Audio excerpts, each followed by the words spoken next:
는 수레를 끌고 집에서 아주 아껴 기르던 개 한 마리를 데리고 산을 넘어 여행을 하고 계셨어요. 먼 곳으로. 그런데 과속하는 그 집차가 확 지나가면서 이 비탈로 이렇게 부른 거예요. 망아지, 당나귀도, 할아버지도, 강아지, 개도. 근데 이 할아버지가 정신을 차리고 딱 보고서는 다행히 그 차량 넘버를 확인해서 신고를 했어요. 그래가지고 이제 법정에 쓰게 됐거든요. 근데 재판장이 그 운전하신 분한테 어떻게 된 거냐고. 그러니까 이제 운전하신 분이 저 때문에 사고를 당해서 정말 마음이 아프다고. 하지만 제가 노인분께 정중하게 여쭙다고 이거 괜찮으시냐고. 그러니까 노인분께서 아무렇지도 않다고 그냥 빨리 가라고. 그래서 자기는 왔다고. 그러니까 재판장이 이렇게 듣고서는 약간 이해가 안 되니까 노인분께 그 말이 사실이냐고. 그러니까 할아버지께서 사실이라고. 그런데 얘기 좀 들어보세요. 그 비탈로 구른 것까지는 맞는데 이 사람이 운전하는 사람이 와가지고 당나귀 많이 어디 괜찮냐고. 그래서 할아버지께서 왜 다리가 부러진 것 같다. 그러니까 머리에다 총을 팍 쏘. 당나귀. 깜짝 놀랐는데 이 개는 괜찮냐고 물어보더래요. 근데 걔가 피를 막 철철 흘리고 있어요. 피를 막 흘리지 않냐고. 그러냐고. 머리를 빵 쏘더래요. 그러고서 할아버지한테 할아버지는 괜찮냐고. 할아버지가 소스를 치면 괜찮아. 멀쩡하다고. 빨리 가라고. 그랬더라고. 여러분 추천 도서로 나눠드리기 아니라 큰일 났다. 나눠드려야겠네요. 추천 도서로 소개한 성경의 숲을 거닐다라는 책에 나오는 아마 지어진 얘기겠죠. 실제 있을 수도 있겠지만 어떤 이야기에는 흐름이 있고 그렇기 때문에 이야기에서 가장 중요한 것은 맥락이라는 겁니다. 한국 사람들 말은 뭐라고 해요? 끝까지 들어봐야 되는 거예요. 왜냐하면 끝까지 들어봐야 맥락을 알 수 있다. 사람들 중에도 그 이야기를 들을 때 귀담아 듣는 사람들이 있어요. 근데 귀담아 듣는 거 같이 보이는데 딴 생각하는 사람들이 있어요. 그 용기 있게 자기 생각만 얘기하는 사람들이 있어요. 그리고 어떤 사람의 이야기를 딱딱 들은 것만 가지고 가서 막 전하는 사람들이 있어요. 근데 문제는요, 성경도 하나님의 이야기라는 거예요. 하나님께서는 성경을 통해서 이야기를 해주십니다. 그래서 성경을 읽을 때에도 제일 중요한 것은 맥락입니다. 신학자들이 왜 그렇게 많이 연구를 하고 목회자들이 왜 매주 설교를 하냐면 사실은 성경의 맥락을 얘기하는 거예요. 맥락. 이게 이런 흐름 속에서 어떤 의미가 있는지. 성경책을 아주 사랑하는 사람이 있어요. 그런데 읽지 않는 거예요. 성경책을 아주 귀하게 여기는 사람이 있어요. 근데 마치 주술책처럼 이게 무슨 힘이 있는 것처럼. 그게 아니고 성경을 통해서 이야기를 들려주시는 하나님의 마음과 생각을 받아들이는 게 더 중요하다. 여러분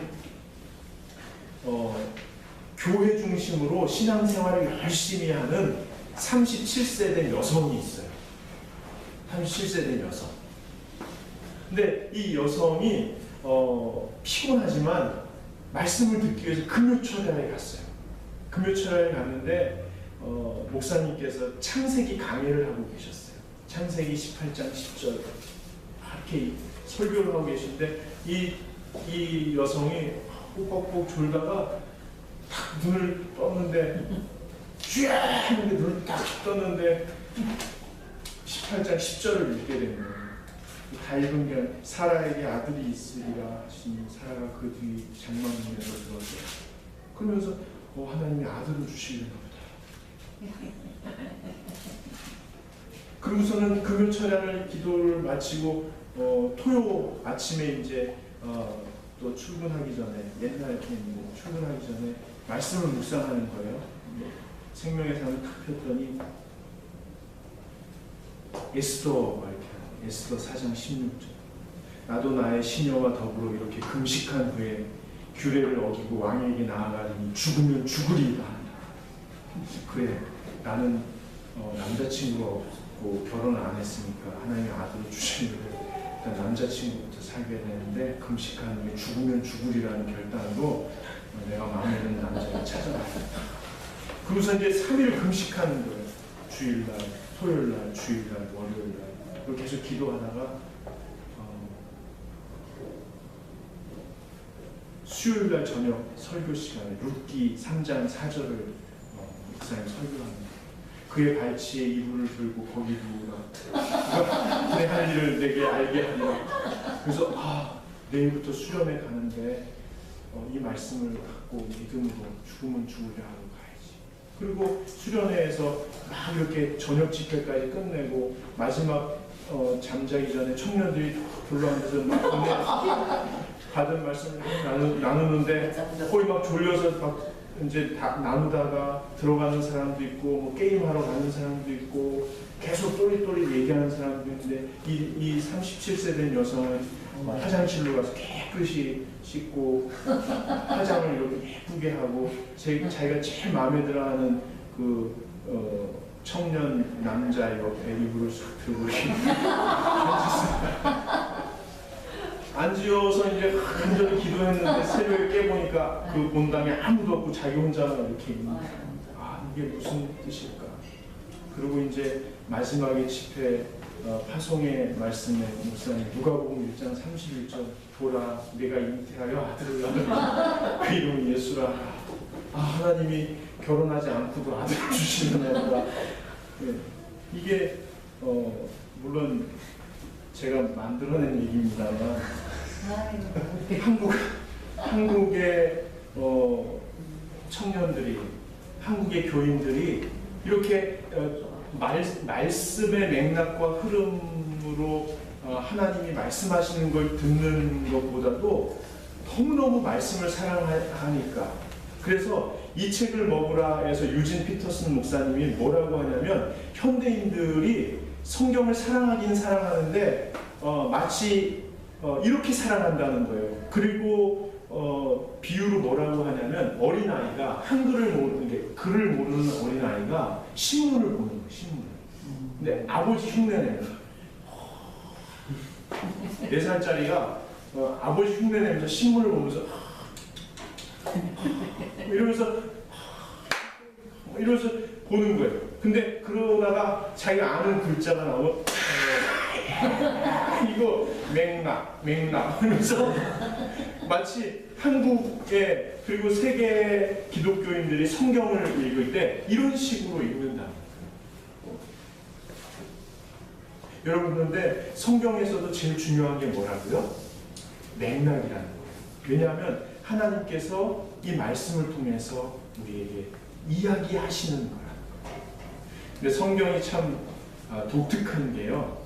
이 저술 기간이 몇 년인 줄 아세요? 성경이 이렇게 기록된 기간이. 그리고 그게 이게 정경, 하나님의 말씀으로 딱 정리된 기간이 시작부터 무려 1500년입니다. 1500년. 이 세상에 이렇게 오래 쓰여진 책이 없습니다. 그리고요, 바벨로니아를 비롯해서 로마까지 3개 대륙에서, 그러니까 천년 넘게 역사적인 배경이 다 다르고, 그리고 지역적으로도 3개 대륙에서 이 국가적인 배경도 다르고, 저자도요 무려 40명입니다. 왕도 있고, 목동도 있고, 관리자도 있고, 농장주도 있고, 뭐 사업가도 있고, 시인도 있고, 제사장도 있고, 40명의 저자가 쓴 거예요. 근데 성경을 오늘 본문 16절에 보면 뭐라고 나와 있어요? 16절에 모든 성경은 무엇으로? 하나님의 감동으로 됐다는 거예요. 그러니까 여기서 말하는 것은 하나님께서 받아 써라. 하나님께서 이렇게 그래서 사람들이 막 받아 쓰고 이게 아니라는 거예요. 하나님께서 각 사람들, 각 시대별로, 각 영역별로, 각 지역별로 그 사람들의 독특한 인격과 성장 배경과 학문과 경험과 그 사람의 간절한 마음에 하나님께서 감동적으로 임하여서 그 사람이 만난 하나님, 그 사람을 통해서 말하고 싶은 하나님의 이야기가 그 사람을 통해서 기록됐는데, 놀랍게도 하나님의 감동으로 됐기 때문에 거기에 일관성, 통일성이 있다는 거예요. 획일성이 아닙니다. 일관성, 통일성이 있다는 거예요. 그래서 모든 이야기의 특징이 뭐예요? 주인공, 등장인물, 내용이 있잖아요. 여기에 한치의 오차도 없이 일관성이 있어요. 주인공이 누구겠어요? 하나님 아버지. 하나님. 등장인물은요? 등장인물 많죠. 근데 그 사람들이 대부분 이스라엘 사람. 그러니까 거기에는 한국 사람이 안 나와요. 미국 사람이 안 나와요. 그러니까 사람들 중에는 에이 그거 이스라엘 역사책을 왜 공부해? 이렇게 아주 멋있게 얘기하는 분들도 계시지만 이야기에 대한 개념을 못 잡은 거죠. 이것을 사실은 막연히 주술책으로 아는 거예요. 신이 신내림 해가지고 뭔가를 받았었으면 한 글자도 오차가 없어서 앞뒤가 딱딱 맞고 대기만 해도 병이 낫고, 이런 현대인들에게 이 주술적인 책으로 이해되고 있는 거예요. 근데 사실은 하나님이 인격적으로 우리에게 들려주고 싶은 이야기가 이 속에 기록되어 있다는 거예요. 그 주인공은 하나님이시지만 등장인물은 이스라엘 백성과 예수 그리스도 중심으로 되어진 이야기입니다. 그 내용은 뭐냐면 하나님의 뜻이 이 땅에 선택된 이스라엘 백성을 통해서 모든 사람에게 실현되기 위해서 선택된 이스라엘 백성이 고난을 겪어야만 된다는 이야기입니다. 하나님의 뜻이 이 땅에 이루어지기 위해서, 그 아름다운 뜻이 이 땅에 이루어지기 위해서 하나님의 선택받은 백성이 고난을 겪게 된다는 이야기예요. 여러분 죄송해요. 하나님의 거룩하시고 아름다운 뜻이 뭐예요? 모든 사람이 가장 행복해지는 거예요. 모든 사람이 모든 죄와 두려움과 공허함에서 벗어나서 온전히 자아가, 거룩한 하나님의 형상에 기초한 자아가 자유로워지고, 하나님이 각 개인에게 계획하신 모든 뜻이 다 이루어져서 마치 퍼즐 조각처럼 천국, 하나님 나라가 완성되는 것, 그것을 위해서 선택받은 분들이 고생을 해야 된다는 거예요. 여러분들 사는 게 좀 어떠세요? 고생스럽죠? 고생스러우시죠? 네. 이 미소가 지금 장난이 아니에요. 이게 그냥 나오는 미소가 아니에요. 자, 성경에도요, 애매히 당하는 고난이 있어요. 자기 욕심만을 위해서 당하는 고난은 마지막에 열매가 없습니다. 근데 주님 안에서 여러분이 겪는 고난은 사람들이 아무리 손가락질해도 거기에 열매가 있습니다. 이게 성경의 이야기예요.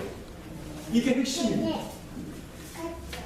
여러분, 이 성경의 내용에 그 흐름이 있어요. 이야기에서 가장 중요한 게 흐름이거든요. 이야기를 읽는 사람에게 중요한 것은 맥락을 짚는 겁니다. 성경의 흐름이 뭐냐면 창조, 타락, 약속, 구속, 새 창조. 한번 따라해 보시죠. 창조, 타락, 약속, 구속, 새 창조. 그러니까 성경에는요, 하나님께서 사람을 사랑해서 창조하셨다고. 이 세상을 아름답게 창조하신 이유가 사람을 사랑해서라는 거예요. 근데 그 사랑을 사람들이 거절하잖아요. 거부해버리잖아요. 나 당신 싫어. 근데 하나님이 너무 사랑하시니까 약속을 하시는 거예요. 아, 너 나 싫다고 죄 짓고 도망가고 나의 가슴에 못을 박고 가도 난 너 포기 못해. 내가 너 반드시 다시 살려낸다. 이게 약속이라는 거예요. 그리고 그것을 구속. 예수님께서 오셔서 그 뜨거운 사랑으로 완성해내십니다. 이게 또 사랑이라는 거예요. 그리고 지금은 예수님이 승천하시고 다시 오시기까지 지금은 뭐냐면 새 창조라는 거예요. 새 창조. 새 창조가 뭐냐면 창조할 때 하나님께서 말씀하신 거, 너희는 가서 모든 것을 통치하고 다스리고 정복해라. 이것처럼 지금 타락해서 죄악된 세상이지만 하나님의 약속을 붙들고, 하나님의 약속이 뭐예요? 난 널 포기하지 못한다. 난 널 너무 사랑한다. 네가 아무리 날 거부해도 난 널 놓지 않는다. 그리고 너 때문에 모든 사람이 행복하게 만들어줄 거다. 네가 고생스럽더라도 믿고 따라라. 그리고 정복하고 통치하고 다스려라. 이 말은 뭐냐면 여러분이 만나는 사람, 여러분이 손대는 일, 공부든 사업이든 직장생활이든 살림이든 거기서 통치하고 정복해라. 하나님의 뜻이 이루어지도록 해라. 그러니까 여러분이 지금 세상을 새롭게 창조해 나가시는 하나님의 심부름꾼 역할을 하고 있다. 그래서 사실은 성경의 이야기는 뭐냐면 위대하신 하나님의 사람에 대한 뜨거운 사랑이에요. 성경의 이야기 핵심은 위대하신 하나님께서 여러분들을 향하신 뜨거운 사랑을 갖고 계신다는 그 얘기 하나입니다. 저는 옛날부터 그런 얘기 했어요. 이 성경을 쥐어짜보자. 이렇게 해본 적이 없는데? 이렇게 해서 한번 짜봐라. 그러면은 뚝뚝뚝뚝 떨어지는데 그게 아마 사랑인 거다. 성경의 이야기는 사랑의 이야기. 나를 향한 신의 사랑, 뜨거운 사랑, 죽음보다 더 뜨거운 사랑일 거다. 여러분, 성경은 정확무오하다고 그래요. 왜 정확무오하다? 물론 같은 이야기를, 같은 사건을 저술을 했을 때 복음서에도 약간씩 차이가 있어요. 그리고 숫자적으로도 차이가 있어요.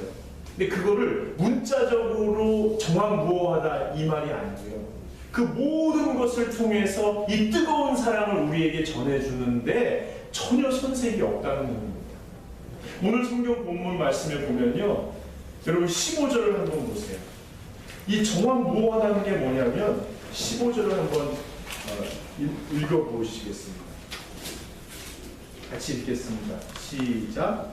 성경을 알아야니 성경은 능히 너로 하여금 그리스도 예수 안에 있는 믿음으로 말미암아 구원에 이르는 지혜가 있게 하느니라. 아멘.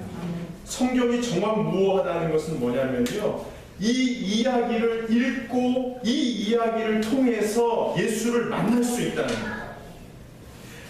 예수를 알게 되고 예수를 알게 되고 예수를 만남으로 구원받는데 전혀 손색이 없다는 거예요. 전혀 부족함이 없다. 그리고 17절 상반절을 한번 읽어보세요. 이는 하나님의 사랑으로 온전하게 하며. 아멘.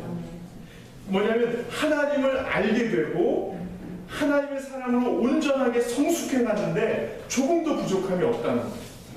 세 번째로는 그 다음 읽어보세요. 모든 선한 일을 행할 능력을 갖추게 하리라. 성령의 기름 부으심 가운데 능력을 갖출 수 있다는 거예요. 선한 행동을 하는데 부족함이 없다는 거예요.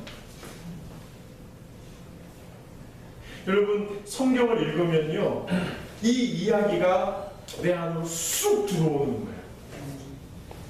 이 이야기가 쑥 들어오는 거예요.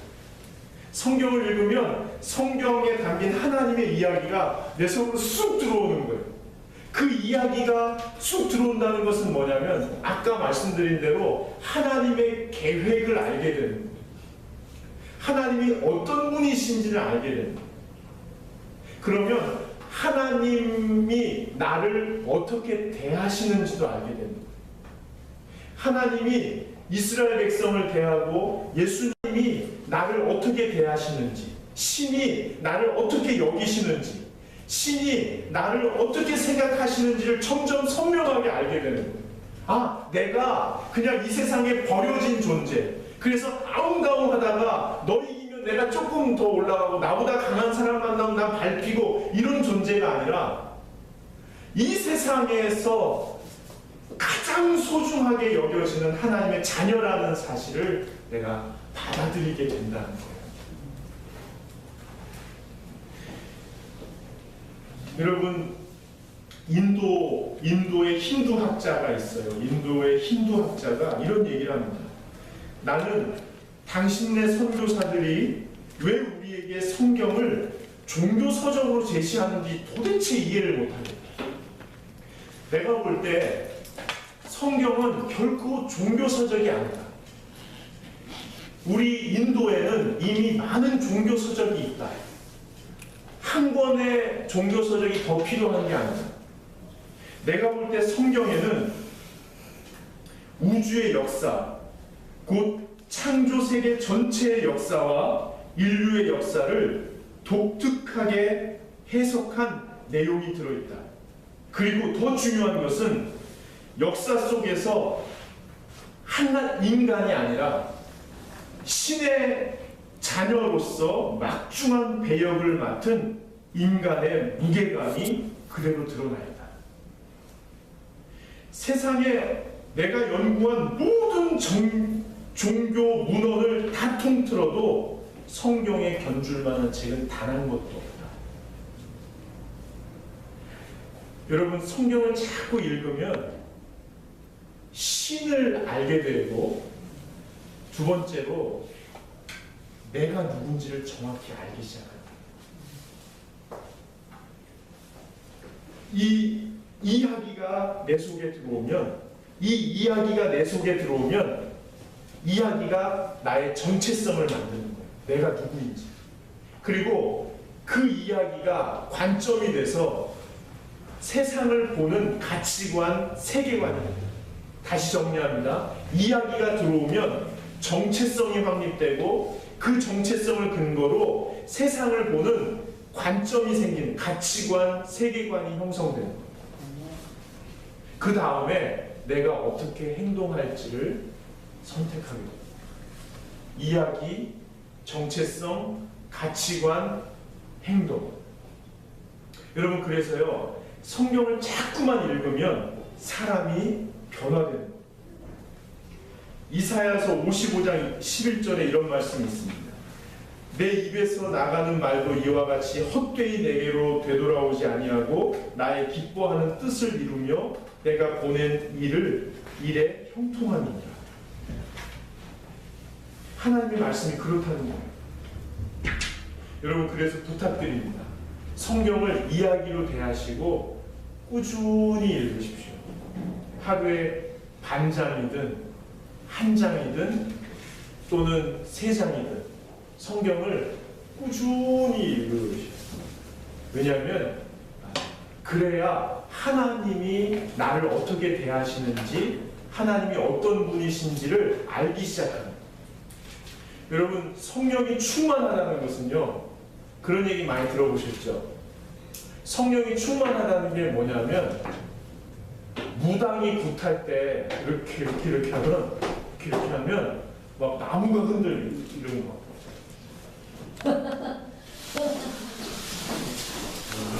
그래서 이렇게 해서 바람이 불고 뭐가 막 영이 쓰고 이런 게 아닙니다. 성경에서 말하는 성령이 충만하다는 것은요, 하나님의 이야기가 내 속에 쑥 들어온다. 그래서 하나님의 마음과 생각이 내 속에 가득하게 된다는 거죠. 그래서 하나님이 나를 대하는 것처럼 나도 사람을 대하는 거예요. 하나님이 새 창조를 이루어 가시는 것처럼 많은 일, 큰 일을 못하더라도 내 앞에 있는 작은 일을 하나님의 마음으로 해나가는 거죠. 이게 성령이 충만하다는 것입니다. 그래서 성경을 매일 꾸준히 읽어야 되는 이유가 뭐냐면 그 하나님이 세상을 어떻게 보시는지, 하나님이 사람을 어떻게 대하시는지, 나를 어떻게 여기시는지를 내가 날마다 맛보는 거예요. 그리고 또 하나는 성경을 통으로 한번 읽어보시면 좋겠습니다. 무슨 말이냐면 시간이 좀 될 때 에베소서를 다 한번 6장까지 읽어본다거나 창세기를 한번 쭉 읽어본다거나, 시간이 더 되시는 분은 모세오경을 한번 통으로 쫙 읽어본다거나, 더 되시는 분은 신약을 한번 쭉 읽어본다거나, 더 되시는 분은 성경 한 권을 한 번에 쭉 읽어본다. 소설책 그렇게 쭉 읽는 것처럼 한 번 그렇게 쭉 읽어봅니다. 그래서 하나님의 이야기가 내 속에 들어올 수 있도록. 여러분, 엘리노 보이어라는 할머니가 계세요. 73세 할머니인데요. 이 할머니가 복권에 당첨됐는데요. 800만 원짜리. 그럼 얼마예요? 한 100억 정도 되는 거죠. 100억. 1등에 당첨. 이게 100억이 세금 다 떼고 순수 받은 게 100억이에요. 여러분 100억 받으면 어떡하시겠어요? 저는 생각해 봤어요. 제가 100억 받으면 여러분 중에 급한 부채 있는 분들 제가 상담해 볼게요. 이 정도는 교회가 안 커서 얼마나 다행이에요. 이 정도 이렇게 할 수 있을 것 같아요. 근데 여러분 그거 아시죠? 복권에 1등 당첨된 사람 99%가 다 망했어요. 1%가 살아났는데 그 사람들이 이렇게 흥청망청 쓴 다음에 정신이 돌아와서 나머지는 놔두고 다시 하던 일을 집중했다. 그러니까 그나마 살았다고 하거든요. 근데 이 할머니는 유일무이합니다. 그 100억을 어떻게 했냐면요, 동네 어려운 사람 도와주라고 기관하고 교회에 다 줘버렸습니다. 여러분들한테 그렇게 하라는 거 아닙니다. 여러분들이 만약 그럴 은혜가 있으면 참 감사하게 받으시고요. 그렇게 억지로 하실 필요는 없습니다. 저도 그렇게 못할 것 같아요. 근데 기자들이 찾아가는데 안 만나고 하다가 이분을 만나는데 이분이 이렇게 말씀하셨다는 거예요. 하나님 아버지께서 나를 돌봐주시기 때문입니다 하고 싹 들어가요. 그러니까 지금까지 하나님께서 잘 돌봐주셔서 괜찮았다는 거예요. 그리고 앞으로도 그렇게 돌봐주실 거니까 괜찮다는 거예요. 이거는 그냥 그렇게 쓰면 된다고. 여러분, 이분의 마음속에 하나님이 아버지시고 뜻이 있으시고 선한 뜻이 있으시고 그것으로 나를 자녀 삼아 주시고 나를 돌보신다는 그 이야기가 있는 거예요. 여러분, 이번 한 주간 동안 이 하나님의 이야기가 여러분 마음에 가득하시면 좋겠어요. 우리 같이 기도할 텐데요.